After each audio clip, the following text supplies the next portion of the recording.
তো ধামি তন্ত্রমন্ত্র YouTube channel দেখার জন্য আপনাকে অসংখ্য ধন্যবাদ। ভালো লাগলে লাইক, শেয়ার, সাবস্ক্রাইব করবেন, বেশি বেশি করে শেয়ার করবেন। আজকে আবার আমি গুপ্তবিদ্যা নিয়ে চলে আসছি। সনাতন ধর্মের গুপ্তবিদ্যা, মেয়ে পটানো চোখে চোখে। ঠিক আছে, চোখ দিয়ে মন্ত্র বললেই মেয়ে পটে যাবে, এটার নিয়ম আমি দিলাম বা দিয়ে দিলাম, বলেই দিলাম তো। চোখ দিয়ে মন্ত্রটা খুবই জটিল বা মন্ত্রটা খুবই পাওয়ার। হয়তো আপনাদের কাছে ছিল কি ছিল না জানি না, আজও আছে কি আছে না, কিন্তু আমি একটাই কথা বলতে চাই, এই বশীকরণ বিদ্যা 6 মাস থাকবে, 6 মাসের পরে ডিসকানেক্ট হয়ে যাবে।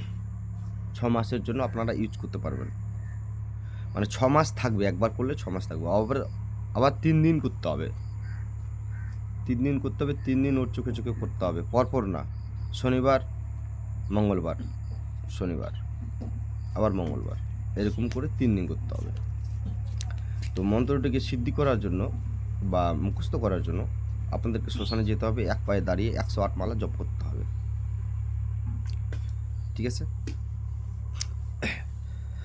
আর শ্মশানবাসিনীর জন্য বা শ্মশানের যোগিনীর জন্য বা শ্মশানের যে আদ্য শক্তি থাকে তাদের জন্য কিছু খাবার নিয়ে যাবে। ঠিক আছে? খাবার হয়তো কি কলা, দুধ, আর কলা দুধ দিবা, না হলে মুড়িয়া লাড়ু দিবা, কলা পাতা পান সুপারি দিয়ে আসবা, দিয়ে আসে ওই মন্ত্রটা ওখানে সিদ্ধি করে নেবা। তো এক করবা সকালবেলা, আর না হলে করবা দুপুরবেলা। আর বিচ্ছেদ মন্ত্র হচ্ছে 12টার সময় করা যাবে, দিন 12টার সময়। তো এটা তো আপনার বিচ্ছেদ মন্ত্র না, এটা তো হলো বশীকরণ। তার জন্য বলছি সকালে যাবে 7টার দিকে, না হলে 6টার দিকে। ঠিক আছে, আপনারা যেটা সুবিধা পাবেন ওটা মুখস্থ করে নেবেন ওখানে। আর এই মন্ত্রের দ্বারা কেউ অন্যায় কাজে ব্যবহার করবে না। যদি অন্যায় কাজে ব্যবহার করো আপনাদের ভুগতে হবে অবশ্যই, সেটা আমি তো দায়ী থাকবো না। আর নিজ দায়িত্বে করবে, নিজের গুরুর অনুমতি নিয়ে। আমি বা আমার চ্যানেল কোনোভাবে দায়ী থাকবে না। একটা পরের বউকে বলে দেবা, তো পরের বউটা তো আপনার বাড়ি চলে আসবে, তো তো ঝুট ঝামেলা হবে, তো কেসাকেসি হয়ে যাবে, ঝুট ঝামেলা হয়ে যাবে। তো আপনারা কীভাবে কী করবেন বলেন তো?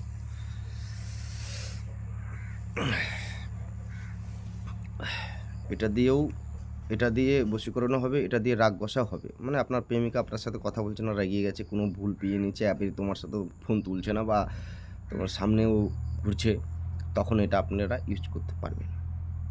ঠিক আছে? মানে ধরে নেন আপনার বন্ধু বা বান্ধবী আপনার সাথে কিছু কারণের জন্য একটু ভুল হয়ে গেছে, তিনি আপনার ফোন তুলছে না, তিনি আপনার সাথে যোগাযোগ করছে না, তিনি আপনার সাথে কোনো রিলেশন রাখেনি। তখন আপনি যদি এই দোকানে থাকেন, উনি যদি ওই দোকানে থাকে, ওই দোকানে দেখে চোখের দিকে তাকিয়ে এই মন্ত্র একদমে 7 বার পাঠ করবেন, 7টা ফু দেবেন। ঠিক আছে? তাহলে কিন্তু হয়ে যাবে। আর যদি নিজের স্ত্রী করতে চান তাহলে তো আরও বেশি ভালো, কাছাকাছি হয়ে যাবে ব্যাপারটা। ঠিক আছে, নিজ দায়িত্বে করবে, নিজের গুরুর অনুমতি নিয়ে। আমি বা আমার চ্যানেল কোনোভাবে দায়ী থাকবে না। কেন দায়ী থাকবে না? এবার মহিলাকে কাকে যদি আপনি যদি মহিলাকে করেন, কারো বউকে যদি করতে যান, তো এটার জন্য তো আমি দায়ী থাকবো না। তার জন্য বলছি নিজ দায়িত্বে কাজ করবে, নিজের গুরুর অনুমতি নিয়ে। আমি বা আমার চ্যানেল কোনোভাবে দায়ী থাকবে না। তো চোখে চোখে দেখিনু তোক, চোখে চোখে দেখিনু তোক, 4 চোখে বাঁধিনু তোক, তুই হলো ভেরি, মুই হনু বাঘ, মুখ দেখিয়ে ফেননি, তোর কিসের রাগ।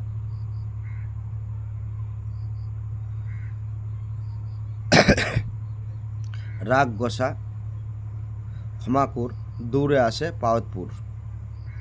মন্ত্রটা বুঝতে পারলেন? ঠিক আছে, আমি আবারও বলছি, আপনারা শুনবেন, মন দিয়ে শুনবেন।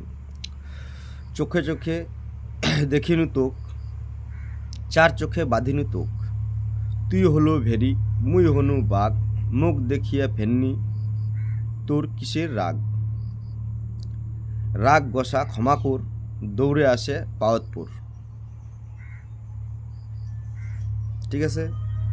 দোহাই শ্রীকৃষ্ণ, দোহাই শ্রী ক্লিং কৃষ্ণের দোহাই, দোহাই ক্লিং কৃষ্ণের দোহাই, দোহাই ক্লিং কৃষ্ণের দোহাই, ক্লিং কৃষ্ণ দোহাই। ঠিক আছে? দোহাইটা দিবেন, শ্রী ক্লিং কৃষ্ণের দোহাই। আমি আবারও বলছি মন্ত্রটা, আপনারা শুনবেন।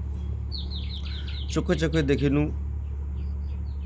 তোক, চার চোখে বাঁধিনু তোক, তুই হলো ভেরি, মুই হনু বাঘ, মুখ দেখিয়ে ফেননি ছুরি বা ফেন্না ছড়া, তোর কিসের রাগ, রাগ গসা ক্ষমা কর, দৌড়ে আসে পাওতপুর, মানে তোমারই আরও পায়ে পড়বে।